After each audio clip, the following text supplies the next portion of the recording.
말씀입니다. 이스라엘 백성들이 하나님을 힐문합니다. 하나님을 탓하는 거예요. 하나님이 틀렸다. 하나님 매우 잘못하고 있다. 그러는 겁니다. 여러분은 하나님을 향해서 힐문하거나 하나님을 책망하거나 그런 적은 없으신지 모르겠습니다. 신앙생활 하다가 아무래도 이건 아니지 싶을 때, 이렇게 되면 안 되는 거지 싶을 때, 이것이 왜 하나님께서 알고 계시고 또 살아서 간섭하시고 그러시다면 이건 아니지, 이런 생각에 하나님께 힐문하고 원망하고 책망하고 그럴 수 있지요. 근데 그런 일들을 우리가 무심코 해버려요. 하나님 이건 아닙니다, 이럴 수는 없습니다 라고 말하는 그때에, 그렇다면 그런 일과 관련해서 하나님이 잘못한 거요, 이렇게 하나님께 책망하는, 말하자면 생각만 해도 끔찍한 일이죠. 우리가 이렇게 얘기를 하다 보면 우리가 어떻게 감히 하나님을 책망하고 틀렸어, 그건 아니요, 이렇게 말할 수 있을까? 상상도 못할 일인데, 근데 자신이 처했던 상황에서 하나님께 원망을 할 때 보면 어느새 그렇게 하고 있는 겁니다. 지금 예루살렘에 있는 이스라엘 백성들이 지금 그러고 있는데, 이것이 우리에게 볼 때는 도무지 있을 수 없는 일을 하고 있는 것 같지만 우리도 가만히 들여다보면 비슷하게 하는 일이 종종 있는 겁니다. 이들이 가나안 땅에 돌아와서, 바벨론 포로에서 돌아와서 희망을 갖고 돌아와서 성전도 다시 짓고 뭔가를 해보려고 하는데 재미가 하나도 없는 겁니다. 이스라엘이 하나님의 은총 가운데 새로운 복을 받아 넉넉하게 풍성을 누리고 있다는 증거가 없는 거예요. 가나안 땅에 돌아왔지만 척박하고 삶이 고단하고, 옆에 있는 다른 이방 민족들은 포로로 끌려가지도 않고 대대로 조상의 땅에서 여지껏 나라를 세워가며 또 그 나름대로 살고 있는 모양이 하나님의 백성이 우리보다 훨씬 낫다라는 겁니다. 도대체 우상을 숭배하는 자들이 더 우리보다 나으면 하나님을 예배하는 우리에게 하나님 해준 게 도대체 뭐요? 라는 이제 불만이 나오는 겁니다. 그러므로 인해서 돌아온 이스라엘 백성들이 하나님을 향하여 이렇게 말하는 겁니다. 하나님, 공의가 살아있습니까? 하나님이 정의의 하나님입니까? 악을 심판하시고 의인에게 상을 주시는 하나님입니까? 라고 물어보는 거예요. 만약 그러할진데 당연히 우리가 지금 형편보다 훨씬 더 나아야 되고 저들은 훨씬 더 못해야 된다, 그런 생각을 갖고 있는 거죠. 그런데 하나님 보실 때는 기가 막힌 겁니다. 하나님이 지금 이스라엘을 다루고 계실 때에 이스라엘이 하나님 앞에 너무 불충성하고 이스라엘이 하나님께 예배하는 것이 너무 타락해버려서 하나님 보실 때는 누구라도 저들이 드리는 예배를 폐해버리고 성전 문을 닫았으면 좋겠다, 이렇게 하나님은 진노로 저들을 향하여 심판의 손길을 언제 내리칠까, 괘씸하기 짝이 없는 그들을 보고 있는 하나님 마음이 있는데, 하나님은 지금 저들을 그렇게 보는데, 근데 하나님이 이스라엘 보는 눈과는 전혀 다른 눈으로 이스라엘 백성은 하나님을 쳐다보고 있는 겁니다.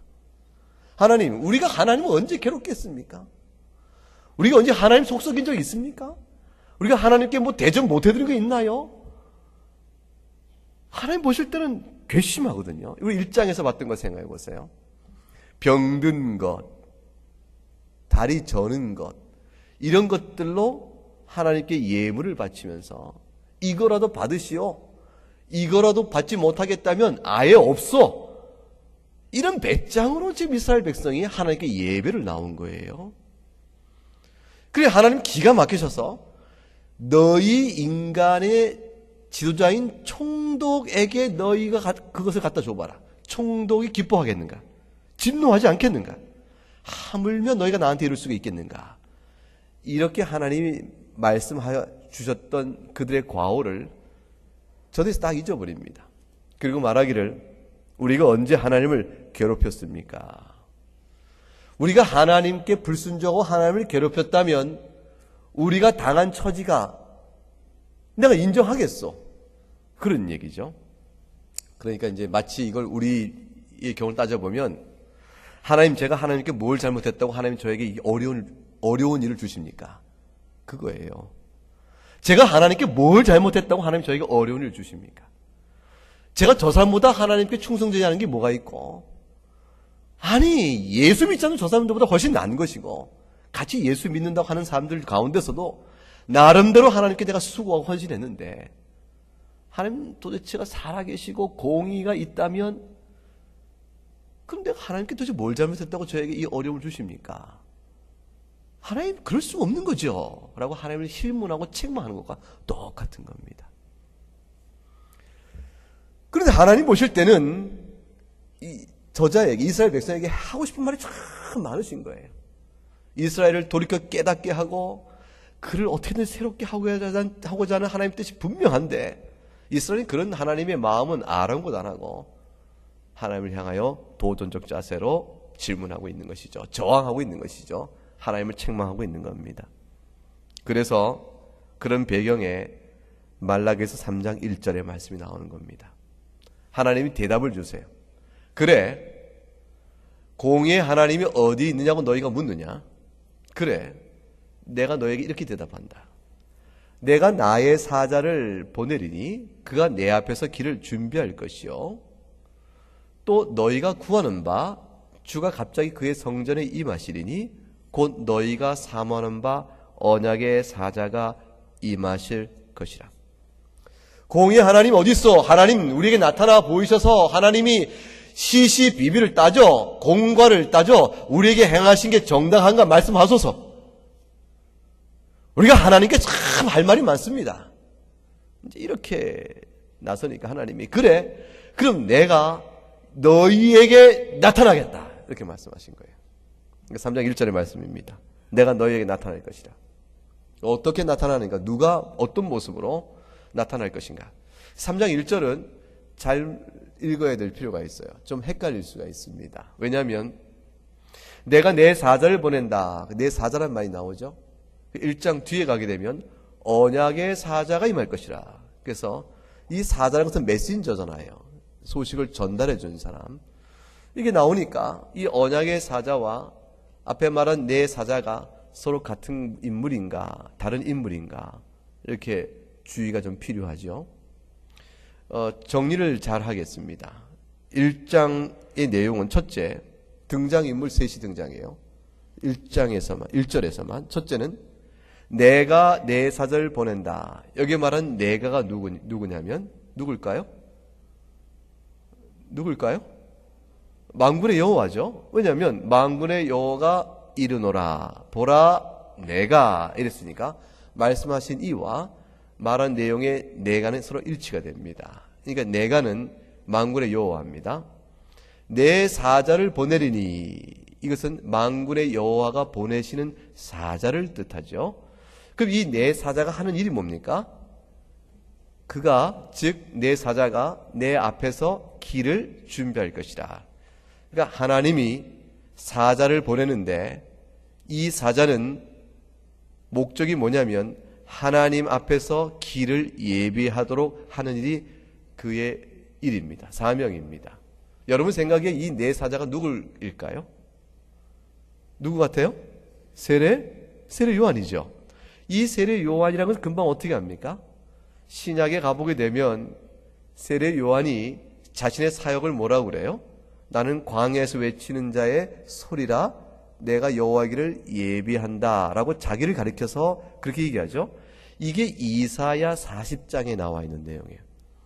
이사야 40장에 하나님께서 전무후무한 놀라운 계시를 보이실 것인데, 여호와의 영광이 이 땅에 임하는 사건이 있을 것인데, 여호와의 영광이 이 땅에 임하기 이전에 사자를 보내어 예비토록 하신다 했습니다. 그러면 하나님이 놀라운 영광의 나타내심이 있는 이 사건은 그 앞에 항상 무엇이 전제되죠? 하나님의 영광이 나타나는 것을 예비하는 사자의 보내심이 있어요. 그걸 머리 염두에 두고 이 말라기서를 읽어야 합니다. 그럼 주님이 하나님이 이렇게 말씀하셨어요. 내가 내 사자를 보내리니 그가 내 앞에서 길을 준비할 것이다. 그러니까 여기 내 사자는 세례 요한과 같이 준비하는 일이에요. 그러면 준비를 통해서 뒤에 오시는 분이 정말로 중요한 분이 오시죠. 그분이 누굴까요? 3장 1절 후반에 보면 너희가 구하는 바 바로 그분. 지금 이스라엘 백성들이 누구를 구하고 있습니까? 하나님을 구하고 있죠. 하나님, 좀 나타나셔서 우리 안에 행하신 일에 대해서 당신이 얼마나 잘못한가를 드러내시고 제발 좀 바로 하시오. 이게 이스라엘 백성의 감히 하나님을 실문한 내용이니까 하나님이 그래 내가 너희 가운데 나타나서 공의의 하나님이 어딨냐는 너희 질문 앞에 내가 답하길 원하느냐? 너희가 구하는 바 바로 내가 나타날 것이다. 주가 그의 성전에 임하시리니 이게 바로 이스라엘 백성이 지금 하나님을 실문하며 요구하는 거예요. 하나님 제발 나타나 주셔서 공의를 보이시오. 이렇게 말하니까 그래 그러면 너희가 원하는 바대로 하나님인 주가 하는 거 하나님 가리키니까요. 주가 그의 성전에 임하는 일이 있을 것이다. 이렇게 됐어요. 자, 그러면 하나님이 이스라엘 백성에 주는 답의 요지는, 결정 요지는 하나님의 성전에 하나님이 임할 것이다. 그것이죠. 근데 그 다음에 부연 설명이 나와요. 곧 너희가 사모하는 바. 그래서 이 사모하는 바는 너희가 구하는 바와 같은 믿음이죠. 근데 이번엔 사모하는 바가 누구라고 되어 있습니까? 언약의 사자다 이렇게 되어 있어요. 그러면 너희가 구하는 바와 너희가 사모하는 바는 같은 말이니까 구하는 바의 내용은 주가 그의 성전에 임하는 것이요. 사모하는 바의 내용은 언약의 사자가 임한댔으니까 이 언약의 사자는 곧 무엇과 같습니까? 주님이죠. 그의 성전에 임하시는 주님이 너희가 사모하는 바 이 말 누굽니까? 언약의 사자죠. 여기 아주 신비로운 계시가 등장합니다. 성전의 주인은 누굽니까? 하나님이시죠. 그래서 이 주가라는 이 주는 여호와 하나님을 그 이름을 불러 하나님을 여호와 부르기가 너무 죄송스러우니까 이스라엘 사람들이 그 자음 철자만 따서 모음을 새로 붙여가지고 주, 아도나이, 주란 뜻이 되도록 풀어서 읽습니다. 그게 바로 주예요. 그러니까 여기서 주라는 것은 여호와 하나님을 가리키는 말이에요. 그러니까 하나님이 갑자기 하나님 자기의 성전에 임하실 것이라. 그가 곧 언약의 사자니라 이렇게 되어 있어요. 그러니까 언약의 사자는 주님이시고 하나님이시고 성전의 주인이십니다. 그러면 성전의 주인은 그가 곧 하나님이시고 그가 곧 언약의 사자로 되어 있으니 이 언약의 사자는 도대체 누구냐 그 말이에요. 그러면 언약의 사자는 출애굽기 보게 되면 언약의 사자가 곧 하나님이심을 드러납니다. 언약의 사자는 하나님께서 자신이 보내시는 사자요 자기가 친히 가시는 바로 그분이라 되어 있어요. 이게 출애굽기 23장 또 33장의 내용입니다. 자, 요컨대 그 전체적인 성경 찾고 공부는 생략하고 일단 결론이 이겁니다. 언약의 사자는 하나님이 자신이 친히 임하여 이스라엘 백성을 이끄시는 분이신데 그 언약의 사자가 누군가 했더니 주님이요 그의 성전에 되어 있으니 이 언약의 사자는 하나님 외에 다른 분이 아니라는 사실을 확인할 수가 있어요. 그런데 이 언약의 사자가 누군가 그랬더니 바로 누구이기에 하나님께서 보내신 자가 되는가. 중요한 건 이거죠. 사자는 메신저예요. 하나님 계신데 하나님 메신저를 보내요. 근데 그 메신저 보내신 그분이 곧 하나님이에요. 여기서 우리는 특별한 걸 보게 되죠. 보내신 이와 보냄을 받은 자가 있는데 근데 보낸 이와 보내심을 받은 자는 서로 구별이 되는데 근데 보낸 이도 하나님이시고 보내심을 받은 이도 하나님이시라. 이거 어떻게 되는 건가? 라는 중요한 사실이 여기서 나오는 거예요. 이게 바로 보냄을 받은 이가 누구냐면 예수님이에요. 이 언약의 사자가 임할 것을 예비하는 일이 아까 누구라고 그랬죠? 내가 내 사자를 보내리니 내 앞에서 나의 길을 예비할 거라 되어 있죠. 그게 누구라고 그랬습니까? 세례 요한이에요. 그러면 세례 요한은 주님이 나가실 일을 예비하는데 그 주님은 누굴까 했더니 바로 성전에 임하시는 주님이요. 그 주님이 바로 언약의 사자니까 언약의 사자는 곧 예수 그리스도를 가리키게 되어집니다. 그러므로 인해서 결국 성부와 성자와 성령 삼위일체 하나님으로 계신 것 가운데 성부 하나님께서 보내신 바 되어진 성자 하나님이 언약의 사자로 이 땅에 오실 것에 대한 말씀인 거예요. 그러므로 말라기서에서는 지금 이스라엘 백성이 공의의 하나님이 어디 있느냐, 우리에게 옳고 그름을 가리켜서 우리에게 판단하실 당신이 어디 있는가 외칠 때 하나님 곧 예수 그리스도를 보내심으로 인하여 이스라엘 백성을 판단하실 것임에 대한 말씀을 주고 계신 거예요. 그래서 예수님의 초림과 재림으로 이루어질 아주 놀라운 사건을 지금 여기서 언급하고 계신 것입니다. 중요한 내용이죠. 자, 그러면 그렇게 1절을 이해하고 났으면 그 다음 내용이 중요합니다. 그러면 그 언약의 사자 곧 예수 그리스도를 가리키는데 그분이 오셔서 이스라엘 백성에게 하실 일이 도대체 무엇일까? 여러분, 예수님이 이 땅에 오셔서 하시는 일은 뭐죠? 예수님이 이 땅에 오셔서 하시는 일? 구원이죠. 구원사역을 하시는데 구원 사역은 항상 반대 사역 무엇을 따라 함께 하십니까?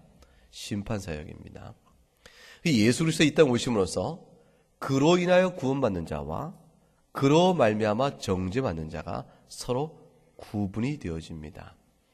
예수님이 이 땅에 오셔서 하시는 일로 말미암아 그를 믿고 그 앞에 회개하고 나오는 자에게는 구원이 있게 되지만 그를 배척하고 그의 뜻을 대적하는 자에게는 이미 그를 믿지 아니함으로 심판이 임한 것이라 이렇게 되어 있습니다.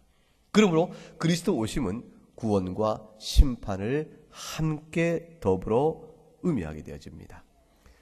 자, 말라기 통해서 말라기의 당시의 이스라엘 백성에게 말라기 선지가 주고 있는 이 예언의 말씀, 예수 그리스도로 말미암아 이루어진 예언의 말씀이 그들에게 주는 의미가 도대체 무엇일까? 그것을 구체적으로 보게 되어지면 이렇게 되어 있습니다. 오셔서 하실 일이 5절 말씀을 보세요. 내가 심판하러 너에게 임할 것이라. 자, 너에게 임할 것이라. 여기서 내가는 누구를 가리킵니까? 곧 언약의 사자죠. 주가 그의 성전에 임할 것이라. 곧 너희가 구하는 바 언약의 사자라 했으니 언약의 사자요 자기의 성전에 임하시는 하나님이에요. 그 하나님이신 예수 그리스도가 이 땅에 오는데 너에게 임할 것이라. 그런데 그 다음에 뭐로 되어 있습니까? 오시는 목적이 뭐로 되어 있어요? 심판하러 온다 되어 있습니다. 아주 무서운 말씀을 주신 것이죠. 하나님, 우리에게 이럴 수가 있습니까? 라고 하나님을 책망하자 하나님이 그래, 내가 너희에게 약속한 대로 언약한 대로 너희에게 나갈 것이라. 이 언약의 사자는 모세 언약을 기억하게 하는 것이요 아브라함 언약을 기억하게 합니다. 너희가 나에게 공의대로 행하지 않았다고 나를 책망하는가? 그럼 너희와 내가 맺은 언약에 따라 내가 너에게 임할 것이라. 그 하나님이 이스라엘과 맺은 언약에 따라 임하고 보니까 그 언약에 따라 보니까 그들이 어때요? 점치는 자요, 간음하는 자요, 거짓 맹세하는 자요, 품꾼의 사기에 대해 억울하게 하며 과부와 고아를 압제하는 자들이에요. 이게 모세의 언약에 따라 심판하실 때 전부 하나님의 죄를 물을 죄 가운데 있는 자들이에요. 이게 무서운 말씀을 주신 것이죠. 하나님, 어떻게 우리를 돌아보지 않습니까? 이렇게 묻는 그들에게 그래, 내가 언약대로 너에게 임할 때 너희가 내 앞에서 어떤 자가 될고? 점치는 자요, 간음하는 자요, 거짓 맹세하는 자요, 품꾼의 사기 억울하게 하며 과부와 고아를 압자는 자들이니라. 언약의 사자가 그들이 왔을 때 모세 언약은, 모세 율법은 그들을 뭐합니까? 정죄한다는 거예요.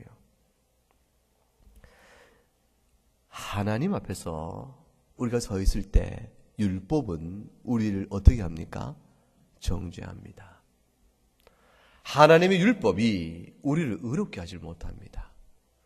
하나님의 율법에 비추어 우리의 부패한 성품이 낱낱이 드러나 우리가 얼마나 큰 죄인인가를, 본질상 죄인인가를 드러내는 것이 하나님의 언약에 따른 율법입니다. 그리고 하나님이 그 율법에, 그 언약에 놓여진 모세의 법에 따라 그들이 얼마나 큰 죄인인가를 속히 내가 들어가서 증언할 것이라고 말합니다. 공의의 하나님이 어제하고 외쳤던 저들에게 공의의 하나님이 그들이 임하면 이스라엘 백성은 살까요? 죽을까요? 살 수 있습니까? 죽게 됩니까? 죽음 외에는 그들에게 놓인 다른 길이 없습니다. 인간이 하나님 앞에서 하나님을 책망하고 힐문하고 하나님께 이룰 수 있습니까? 하고 공의를 들어 따질 때 우리가 하나님의 법도에 따라서 과연 누가 옳은 걸 시시비비 가리면 우리에게 무엇이 주어질 수밖에 없을까요? 영원한 정죄요, 죽음밖에 다른 길이 없습니다.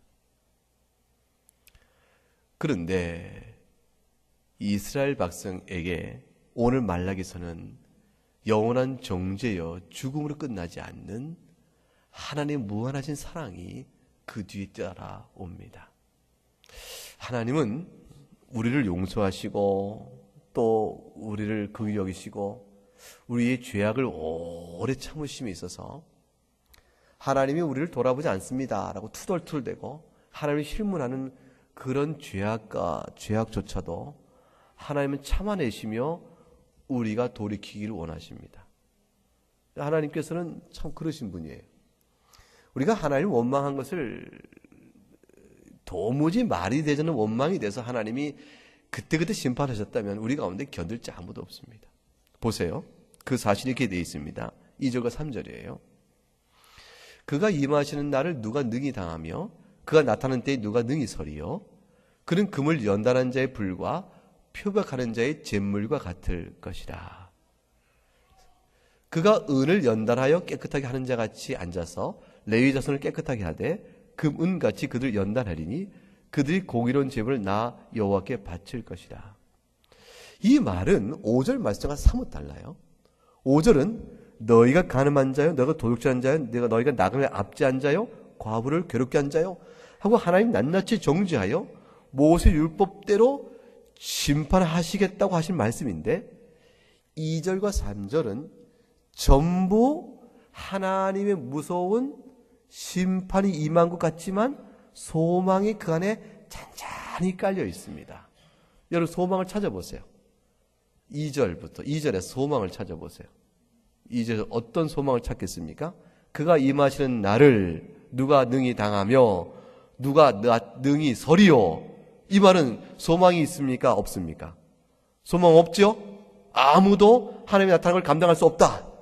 죽음밖에 없다. 영원한 정죄다. 그렇게 되는데 그 다음 문장 보세요. 뭐라고 되어 있습니까? 금을 연단하는 넘어가 버렸네요. 금을 연단 앞에 보세요. 앞에 한 줄 넘겨주세요. 금을 그래 이거 보십시오. 다시 왔네요. 금을 연단한 자의 불과 표백하는 잿물과 같을 것이라. 여기에는 정죄가 있고 심판이 있고 동시에 뭐가 있죠? 소망이 있어요. 뭐가 있습니까? 연단은 멸망하고 파괴하기 위한 거예요? 연단하여 좋은 결과를 얻기 위한 겁니까? 결과를 선히 바라보고 하는 일이죠. 어떤 결과를 의식합니까? 금입니다. 불로 연단하니까 너무너무 큰 괴로움이에요. 불로 연단하면서 너무너무 큰 괴로움이요. 견디기 어렵고 아픔이요. 고통인데 그러나 얻어지는 건 뭡니까? 금이에요. 표백하는 것, 잿물로 씻어내는 것은 더러운 걸 씻어내니까 아프며 변해야 되는 것이지만 결과는 뭡니까? 맑은 맑고 깨끗한 게 얻어져요. 3절 보세요. 은도 연단하여서, 연단은 괴롭지만 깨끗한 순은이 얻어지는 것이죠. 그래서 금과 은을 연단하려니 결국 그리하여 어떤 결과를 얻고자 원하는 것입니까? 금이요 은이요 깨끗함이요 결과적으로 하나님이 뭘 얻길 원해요? 그들이 하나님께 합당한 예물을 드리는 것을 받겠다 하시는 거예요. 그러니까 하나님께서 그들이 공의 하나님 어디 있냐고 투덜투덜 댈 때, 그래 언약의 사자로 내가 너희 임하겠다 했을 때 하나님의 언약 가운데 그들을 비춰보니 그들이 전부 멸망의 자식밖에 안 되지만 하나님이 그들을 멸망 가운데 죽여 파멸시키지 아니하시고, 하나님이 공의 진노로 임하시지만 하나님의 진노가 저들을 파멸하기 위함이 아니요 어떤 걸 위한 겁니까? 새롭게 하기 위함이라는 것이에요. 재련시키고 연단하여 마침내 그를 금과 은으로 만들기 위하여만 것으로 그 성질이 바뀌어져 버립니다. 여기에 하나님 놀라운 용서가 있고 자비가 있어요. 그게 하나님이 우리에게 주시는 재련입니다. 하나님 우리에게 주시는 불입니다. 하나님 우리에게 주시는 향한 하나님의 뜻입니다. 보세요. 하나님 우리를 인생 살아가는 동안에, 신앙 순례길 동안에 절대로 온실에서 싹이 터서 온실에서 열매 맺어서 그 비바람 다 피하고 아주 좋은 걸음과 돌봄 속에서 곱게 있다 그냥 죽게끔, 열매 맺게끔 하나님 그렇게 우리 신앙생활을 이끌어가지 않으십니다. 예외 없이 모든 신자는 어려움 가운데 있게 됩니다. 하나님이 정한 뜻입니다. 피할 수 없습니다. 나는 지금까지 모태신앙으로 내 평생 사는 동안 큰 환난이 없어서 하나님께 늘 감사합니다. 나 유복한 집안에서 믿음 가운데 잘 자랐고 남편이나 배우자도 좋은 분 만나서 신앙생활 잘하고 자식들도 주 안에서 잘 복되게 크고 믿음생활 잘해서 지금까지 난 더 이상 어려움이라는 걸 모르고 그래서 내가 하나님께 감사합니다. 이런 분이 혹 있을 수 있습니다. 그러나 그분이 그러한 인생의 삶의 편안함 때문에 자족하여 하나님이 불로 연단한 것에 대해서 전혀 모른다면 그분은 하늘에서 받을 상이 매우 적은 사람입니다. 왜 그러냐면 하나님이 연단하시는 일은 반드시 있을 것인데 그 연단이 금을 만들기 때문에 그래요. 연단이 없이 나면서부터 자기 믿음으로 연단이 없이 순결하고 성화여 거룩한 상태에 이룰 수 있는 사람이 누가 있겠어요? 어느 누가 하나님의 연단이 없이 정말로 풍성한 거룩의 열매를 맺을 수 있을까요? 그럴 수 있는 사람이 있겠습니까? 없습니다. 그러면 하나님이 우리를 반드시 순금이요 순은이요 그리스도의 형상을 입고 그리스도의 향기를 자욱히 드러나는 그런 자로 하나님 만들기 원하실 때 우리를 향하여 세 가지 방식으로 우리를 다뤄가세요. 첫째는 부패성에 대한 자기인식입니다. 하나님 첫째로 우리를 반드시 거룩하고 그리스도의 형상을 담대로 만들기 위하셔서 첫 번째 하나님은 우리가 얼마나 부패한 자인가를 잘 깨닫도록 하나님 은혜를 주세요. 그러니까 죄의 내면 안에 있는 부패성과의 싸움이란 치열한 영적 싸움을 짐으로 짊어지게끔 만들어 가신단 말이에요. 이게 하나님 우리에게 주신 지는 은혜의 영적 번민입니다. 고린도전서 9장 27절에 사도 바울이 이렇게 말했죠. 읽어보십시다. 내가 내 몸을 쳐 복종하게 함은 내가 남에게 전파한 후에 자신이 도리어 버림을 당할까 두려워함이로다. 사도 바울이 이 말을 해요. 복음을 전하는 그 왕성한 사도가 복음을 내가 남에게 전파한 후에 내가 도리어 버림을 당할까 두려워하느라. 뭘 두려워하는 것이죠? 복음을 전한 것이 자기 의가 되어 하나님께서 자기 안에 주시는 은혜를 점점 까먹고 내면의 부패를 몰라 내가 하나님 앞에 거룩한 성화의 길을 나가지 못하는 미련한 자가 될까 두렵도다. 먼저 믿는 자가 넘어질까 주의하라. 사도 바울이 그 말을 해요. 여러분, 복음을 전하는 자는요, 복음을 전하고 먼저 믿는 자가 되어지고 가르친 자가 되어지면 그 마음에는 자신도 모르게 가르치는 대로 자기가 되어 있다는 착각을 하게 돼 있어요. 설교를 하면 설교한 바대로 저는 살고 있다는 착각이 저한테 온다니까요. 똑같아요. 내가 직분을 맡아 있으면 직분 맡다는 사실이 내가 거기에 걸맞는 신앙의 규모를 갖고 있다는 자기의 착각이 자기에 들어오게 돼 있어요. 그래서 사도 바울은 그걸 정말 경계하는 겁니다. 죄에 대해서 이전보다 무감각하게 계시하는 거예요. 분명히 외적으로 하나님 앞에서 성장의 길을 걷고 왔는데 근데 내면은 영적인 감각이 무뎌져 갑니다. 사도 바울은 그걸 말하는 거예요. 도리어 버림을 당할까 두려워함이라. 이 두려움과 자기 경계의 마음을 하나님 막 밀려주세요. 그래서 자기를 돌아보게 하는 거예요. 영적 감각이 예민하게 하시는 것은 은혜입니다. 로마서 8장 11, 13절에 형제들 우리가 빚진 자로 내 육신에 져서 육신대로 살 것이 아니니라. 너희가 육신대로 살면 반드시 죽을 것이로되 영으로서 몸의 형체를 죽이면 살릴 것이라. 우리 영적 산다는 의미가 뭔가를 잘 깨달아야 합니다. 갈라디아서 5장 16절 그러므로 성령을 따라 행하라. 육체 욕심을 이루지 아니할 것이라. 하나님께서는 바로 이것을 주시는 거예요.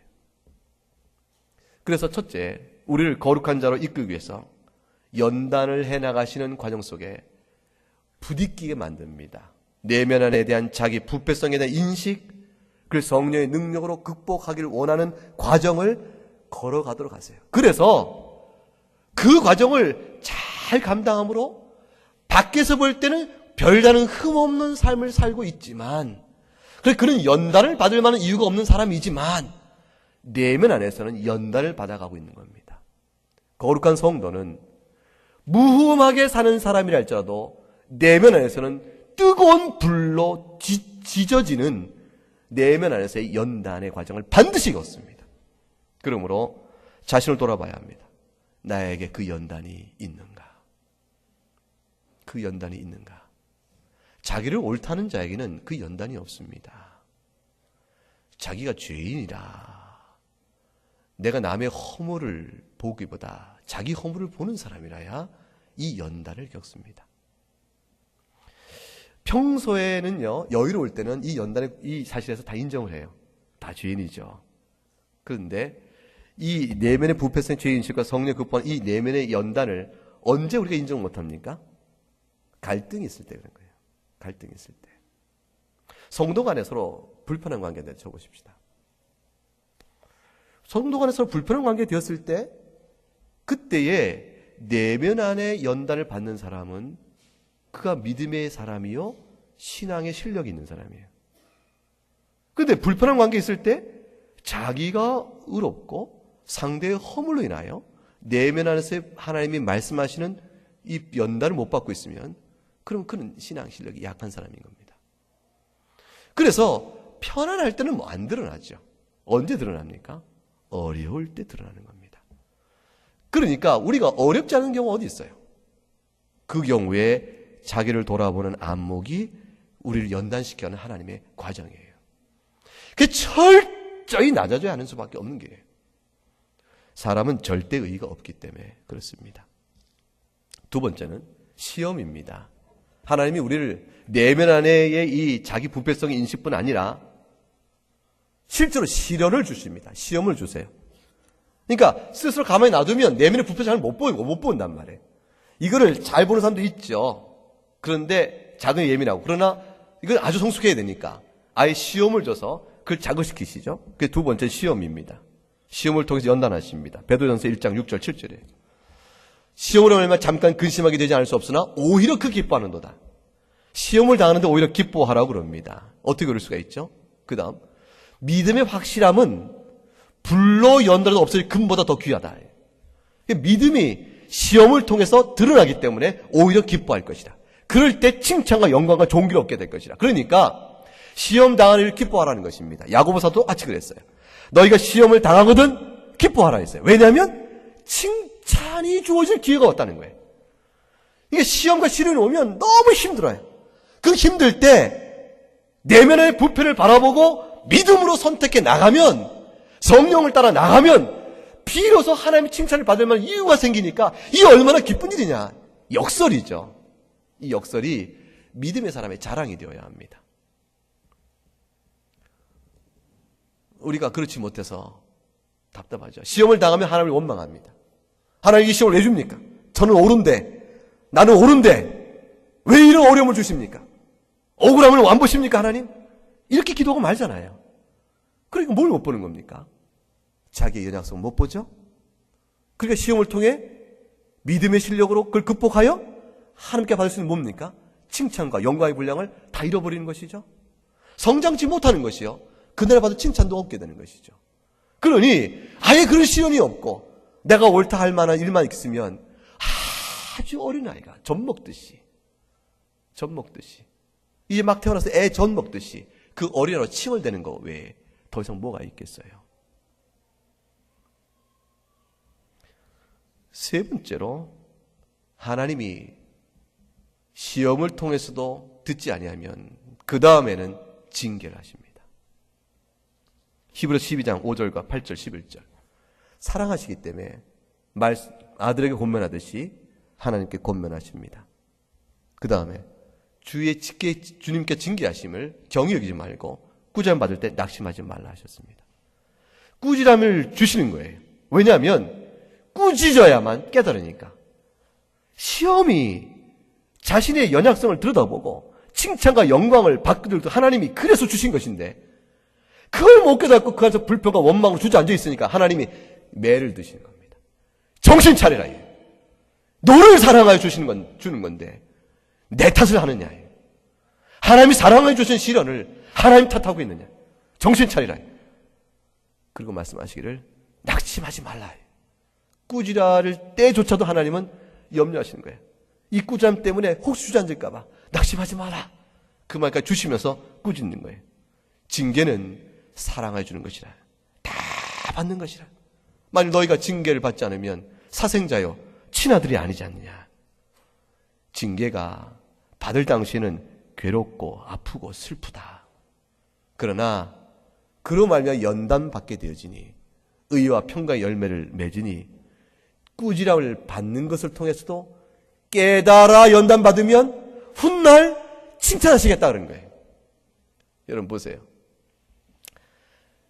부모님에게 매를 맞고 비로소 깨달으면 이 녀석아 야단 맞기 전에 알아들었으면 칭찬을 받을 걸 어째 이제야 깨달아서 매 맞고 깨닫니? 이 답답한 거사.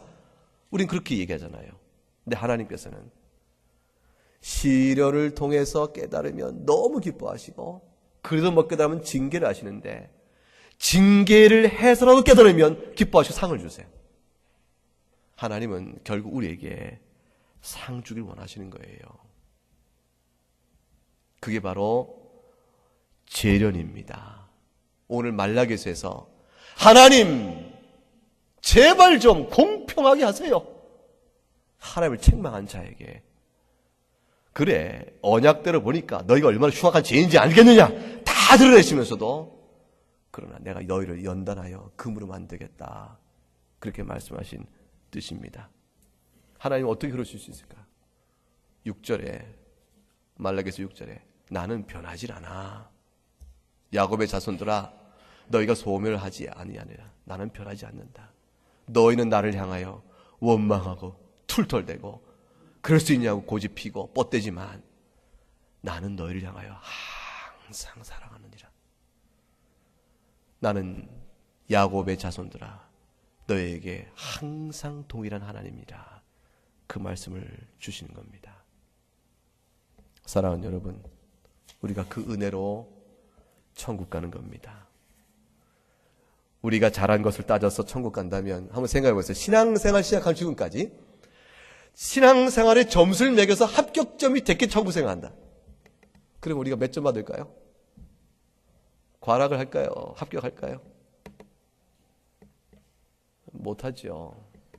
예수 믿고 그 은혜를 자랑한다고 하면서도 우리가 하나님 앞에서 행한 모든 것들을 저울에 달아서 천국 갈 만한 거 알면 갈 사람 누가 있겠습니까? 그럼 무엇입니까? 그렇게 예수 믿고도 숱한 허물로 우리가 하나님에서 너무 무식하니까 우리가 죄를 많이 져요. 우리가 하나님을 잘 몰라요. 하나님을 너무 가볍게 여기고요. 하나님을 임의로 판단하고요. 하나님 우리 같은 줄 알아요. 그래서 죄를 참 많이 져요. 알고도 짓고 모르고도 짓고. 성경을 배워가면서 깨닫고 나면 내가 너무 무식한 말을 했구나. 내가 그래서 시편은 뭐라고 말합니까? 내가 짐승과 같이 무지한 입을 놀리나이다. 욥도 그렇게 회개하고 시편기도 그렇게 회개하거든요. 그 회개가 마음속에 터져 나오는 거예요. 그러면서 첫째는 자기의 부패성을 보고 하나님 앞에서 연단받는 것이요.